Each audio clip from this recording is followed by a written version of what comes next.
Hermanos y hermanas, si eres católico o católica, nunca hagas la oración del manso Cordero sin saber esto. Pídesela al Señor con el corazón entero, no solo con... Bienvenidos. Hoy vamos a explorar a fondo una oración, muy especial, la oración del manso Cordero. Quizá no la encuentren en los libros oficiales de la Iglesia, pero tiene un eco, espiritual y cultural muy fuerte para mucha gente. La idea hoy es entender bien qué es, de dónde viene y sobre todo qué significa eso de la mansedumbre en este contexto. Nos basamos en un texto que justo la describe a ella y a su trasfondo. Sí, y es fascinante, ¿no? Como ciertas devociones populares, aunque estén fuera de lo oficial, pues perduran y siguen dando consuelo o guía por generaciones. Y aquí la figura del Cordero es central. Tiene un simbolismo riquísimo que vale la pena mirar de cerca. Totalmente. A ver, empecemos justo por ahí, por el Cordero. Vamos a entrarle a eso. El texto que tenemos relaciona directamente a Jesús con el Cordero, usando esa frase que todos conocemos, el Cordero de Dios que quita el pecado del mundo. ¿Qué implica esa conexión aquí, en esta oración? Claro, mira, esa conexión es clave. Viene de una simbología bíblica muy antigua. En la tradición judio-cristiana, el cordero no es solo para sacrificarlo, Representa inocencia, humildad, una docilidad casi total. La imagen típica es esa, ¿no? El cordero que va al matadero sin resistirse, calladito. El texto que leímos lo interpreta como un reflejo de cómo Cristo, según la fe cristiana, enfrentó al mal y cómo lo venció. Pero la clave es el cómo, o sea, no con poder de este mundo, ni fuerza militar, ni nada de eso, sino con amor. Un amor llevado al extremo del sacrificio, con perdón, y una obediencia hasta la muerte. Es una victoria que le da la vuelta a la lógica del poder normal, ¿sabes? Entiendo. Y el texto sugiere que la oración funciona como un espejo, ¿no? Que invita a quien reza a verse por dentro. Pone como en contraste esta mansedumbre del Cordero con lo que sentimos todos. El enojo, el orgullo, la violencia. Cosas que, dice el texto, nos endurecen el corazón. Por eso se invoca al Cordero manso y humilde. Exacto. Y aquí es donde la idea de mansedumbre como la presenta este texto se pone interesante y como medio al revés de lo que uno pensaría. El texto insiste mucho en algo. No hay que confundir mansedumbre con debilidad, ni con ser pasivo o aguantar nomás porque sí. De hecho, la define de forma activa, el dominio perfecto del alma sobre el impulso. O sea, autocontrol. Consciente, deliberado, frente a la provocación o lo difícil. Entonces no es nada más aguantar vara, como dicen. Para nada. La idea central que propone el texto es fuerte, es un desafío. Ser manso, así entendido, es vencer sin dañar. No es no hacer nada o no defenderse, es elegir actuar, pero desde la calma interior, con serenidad, con control, evitando a propósito la agresión, el rencor, las ganas de vengarse. Es una fortaleza que viene de adentro. Vale. Esa es la perspectiva del texto. Y es importante esa diferencia. Ahora, si esta oración viene de la gente y no de documentos oficiales de la Iglesia, como dice la fuente, ¿qué sabemos de dónde salió? ¿Cómo nació, según este material? Pues lo que describe el texto es un origen muy orgánico, de abajo hacia arriba, como te decía. Dice que surgió de la devoción popular. Nació en las casas, en comunidades de gente sencilla, muchas veces como respuesta a lo duro de la vida, ¿no? A los dolores, a las injusticias de todos los días.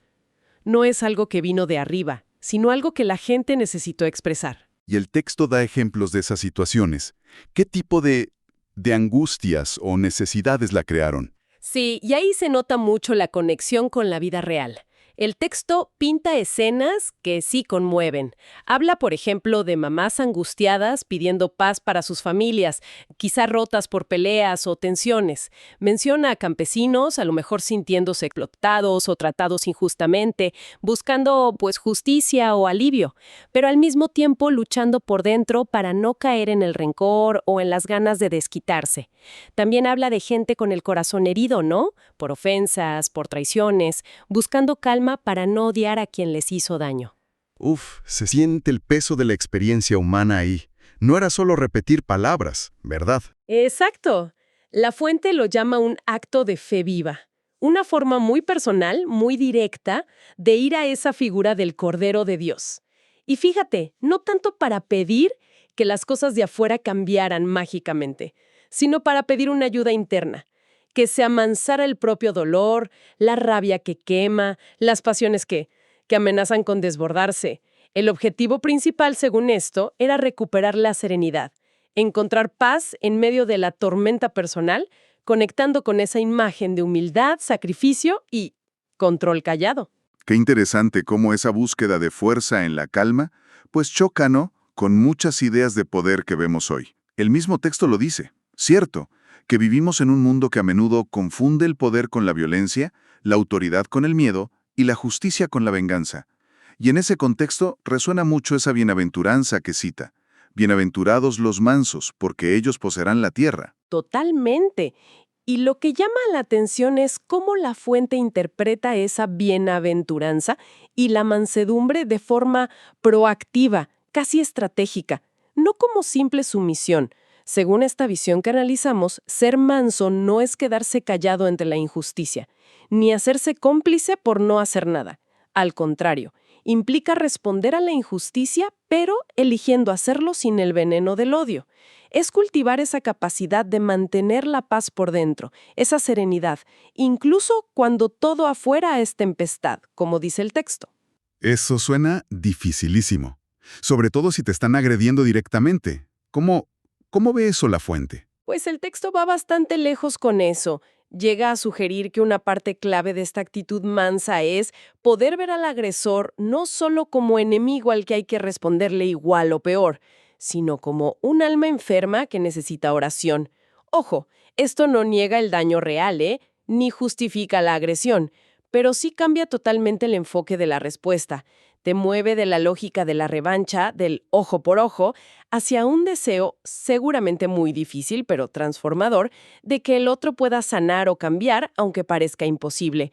Es buscar desarmar la violencia desde la reacción emocional misma. Aquí es donde se pone realmente interesante, porque si seguimos esa lógica del texto, al rezar esta oración no pides un milagro afuera, pides una transformación interna muy específica, radical incluso. Pides cambiar ira por paciencia, orgullo por humildad, miedo por fe activa. Es casi como pedir que te reprogramen las respuestas automáticas ante los problemas o las ofensas. Absolutamente. Es como pedir una cirugía interior, si quieres verlo así. No pides que el mundo se ajuste a ti, sino tener tú las herramientas internas, paciencia, humildad, confianza, para navegar ese mundo complicado y a veces hostil de otra manera. Una manera más alineada con esos valores de paz, serenidad y fortaleza no violenta del Cordero. Es un cambio total de dónde está la verdadera capacidad de actuar. Bueno, después de desgranar el contexto, el origen popular y el significado tan profundo que le da la fuente a la mansedumbre, quizá es el momento perfecto para escuchar la oración misma, sentir sus palabras y pensar en lo que pide. Tal como lo presenta nuestro material, dice así: Oh manso Cordero de Dios, que quitas los pecados del mundo, amansa mi corazón y el de quienes me rodean. Aleja de nosotros la soberbia, la ira y el resentimiento. Dame tu paz, Señor, para que en medio de las pruebas conserve la calma. Que tus mansos ojos miren mi vida con compasión y que tu divina humildad me enseñe a perdonar. Cordero manso y humilde, haz mi instrumento de tu amor y tu serenidad. Amén. Escucharla así, completa, después de explorar su fondo, le da otra profundidad, ¿verdad? Y conecta perfecto con una de las ideas más fuertes que recalca la fuente sobre para qué sirve esta locución. Dice algo que resuena mucho. Rezar esta oración no cambia a los demás, cambia primero a ti. Ese es un giro clave. ¿Y cómo explica el texto ese cambio personal? ¿En qué consiste? El material lo describe como un aprendizaje activo, una reeducación emocional y espiritual, digamos. Explica que la oración, si se practica con constancia, con intención, te enseña a no responder instintivamente fuego al fuego, Ayuda a desarrollar esa capacidad de controlar la furia para que no sea ella la que hable o actúe en momentos de tensión. Y, algo fundamental según esta visión, facilita encontrar una fortaleza interior que no depende de lo de afuera, sino que nace de la confianza en Dios o en un principio de paz superior. Una fortaleza que permite que tu alma no se sienta derrotada, aunque pases por pruebas muy duras o injusticias. Es cambiar el chip. La fuerza real no está en la reacción agresiva, sino en el autocontrol sereno y en la fe que cultivas. Y el texto parece querer llevar esto a lo práctico, ¿no? Sugiere que es relevante en momentos muy, muy concretos de la vida. Menciona sentirse cansado de luchar, el dolor cuando alguien cercano te hiere, o la tensión de sentir que tu casa parece un campo de batalla. Entonces, ¿qué onda con esto aplicado al día a día, según esta fuente? Pues si juntamos todo lo que nos dice el texto, la mansedumbre, entendida así, de forma activa, y cultivada con prácticas como esta oración, se ve como una herramienta espiritual muy poderosa para la vida. El material usa metáforas bien interesantes. La llama el arma de los sabios, la voz de los pacificadores y el sello de los verdaderos hijos de Dios.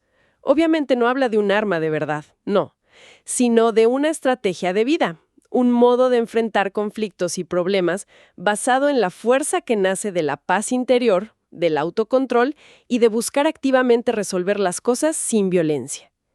Es una perspectiva que, en el fondo, redefine dónde está el verdadero poder, no en imponerse, sino en mantenerse íntegro y sereno ante la presión. Muy bien, creo que hicimos una exploración bastante completa.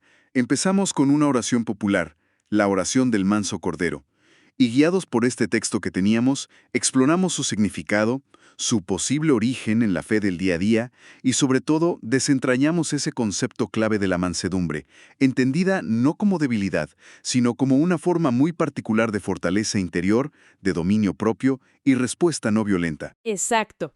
Fue un recorrido por una visión muy específica de la espiritualidad y de cómo manejar las emociones. Y quizá, para cerrar, podríamos dejar una pregunta flotando, ¿no? Que sale directo de la perspectiva que analizamos en el material. Esto plantea algo importante. Si nos tomamos en serio esta idea de la mansedumbre como dominio propio activo, como esa capacidad de responder sin odio incluso ante la provocación, ¿qué implicaciones tendría? ¿Qué tipo de influencia ejercería si se aplicara más conscientemente en cómo manejamos los conflictos personales, las tensiones familiares o incluso las divisiones sociales que vemos hoy? No buscamos una respuesta única, claro, sino pues abrir un espacio para seguir pensando en el alcance que podría tener esta perspectiva antigua, pero quizá todavía muy relevante. Una excelente invitación a la reflexión personal. Ha sido muy revelador explorar juntos el significado y la historia detrás de esta oración tan sentida. Gracias por acompañarnos en este análisis detallado.